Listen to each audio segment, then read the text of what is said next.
Guys, तो अब हमारा नेक्स्ट नेम रिएक्शन है सचमिट रीअरेंजमेंट। ठीक है, तो सचमिट रीअरेंजमेंट का भी हम कंप्लीट मैकेनिज्म देखेंगे। बाकी सारे नेम रिएक्शन की तरह हम इसे भी बहुत अच्छे से डिटेल में समझेंगे। ठीक है, सबसे पहले मैं इसका डेफिनेशन देख ले रही हूँ।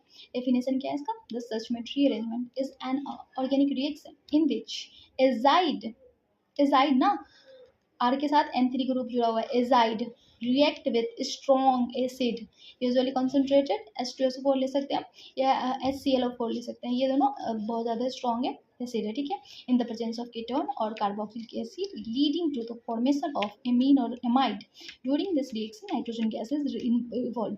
क्या बोल रही है? हम स्टार्टिंग से देखेंगे इस रिएक्शन, ये ऑर्गेनिक केमिस्ट्री का एक सा रिएक्शन है जहाँ पे हम एजाइड को यूज़ करते हैं, रिएक्ट कराते हैं किसके साथ?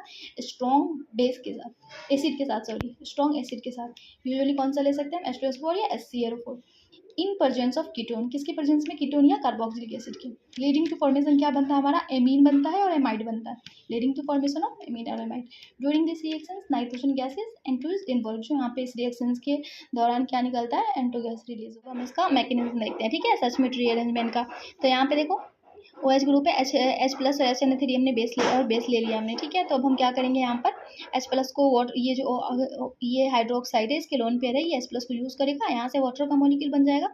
वाटर का मॉलिक्यूल एक अच्छा लिविंग ग्रुप है, तो यहाँ से रिलीज हो जाएगा। रिलीज होने के बाद इस पर आएगा पॉजिटिव चार्ज। हमारे पास यहाँ पे पॉजिटिव चार्ज है। पॉजिटिव चार्ज पर ये जो हमने HN3 लिया था यहाँ पे HN3, तो इनको हमने ओपन करा। यहाँ पे देखो ये नेगेटिव चार्ज इसके पॉजिटिव चार्ज पे अटैक करेगा, और अटैक करने के बाद देखो नाइट्रोजन और इसका कार्बोनल का ये बन गया, बॉन्ड बन गया। ठीक है, उसके साथ ये N2 ग्रुप जुड़ा हुआ है। अब क्या होगा? यहाँ से बेस हाइड्रोजन ले लेगा और ये बेस वाला जो दोनों के दोनों इलेक्ट्रॉन है वो नाइट्रोजन के ऊपर आ जाएगा। यहाँ देखो नाइट्रोजन के ऊपर दोनों इलेक्ट्रॉन आ चुके हैं बेस हाइड्रोजन वाला, और N2 इसके साथ है। अब यहाँ पे होगा रीअरेंजमेंट। ठीक है, यहाँ रीअरेंजमेंट होगा।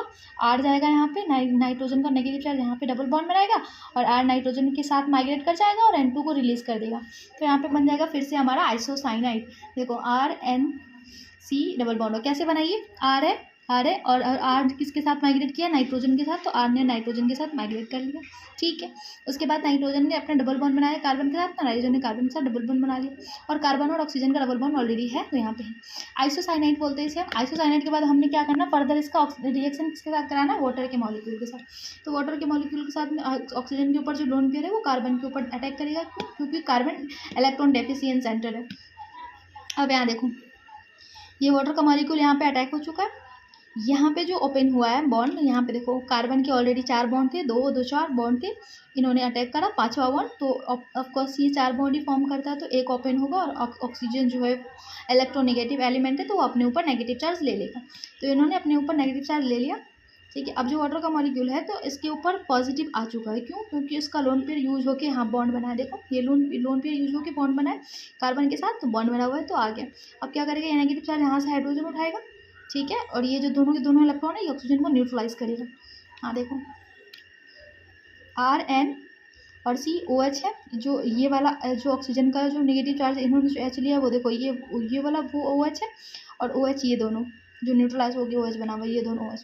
अब यहाँ पे जो रीअरेंजमेंट होगा वो देखो, ये जो ऑक्सीजन और हाइड्रोजन का बॉन्ड है, ये ऑक्सीजन अपने आप दोबारा से डबल बॉन्ड बनाएगा कार्बन के साथ। जब जैसे ही डबल बॉन्ड बनाएगा यहाँ 5 बॉन्ड हो जाएगा, तो कार्बन और नाइट्रोजन का बॉन्ड ब्रेक होगा और ये H प्लस ले लेगा, जो कि यहाँ से भी रिलीज हुआ। ठीक है, तो यहाँ पे देखो क्या है?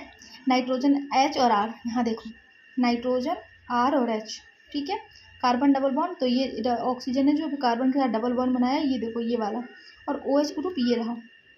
सही है, उसके बाद क्या होगा? यहाँ पर रीअरेंजमेंट होगा, ये O2 यहाँ से निकलेगा। देखो ऑक्सीजन जो अपना बॉन्ड यहाँ पे बनाएगा, कार्बन ऑक्सीजन और ऑक्सीजन, CO2 बाहर, RNH। अब देखो यहाँ से जो ये जो बॉन्ड ब्रेक होगा, इसका जो नेगेटिव चार्ज बनेगा वो क्या करेगा? यहाँ से हाइड्रोजन को लेकर न्यूट्रल हो जाएगा, तो RNH2 और CO2 आ जाएगा।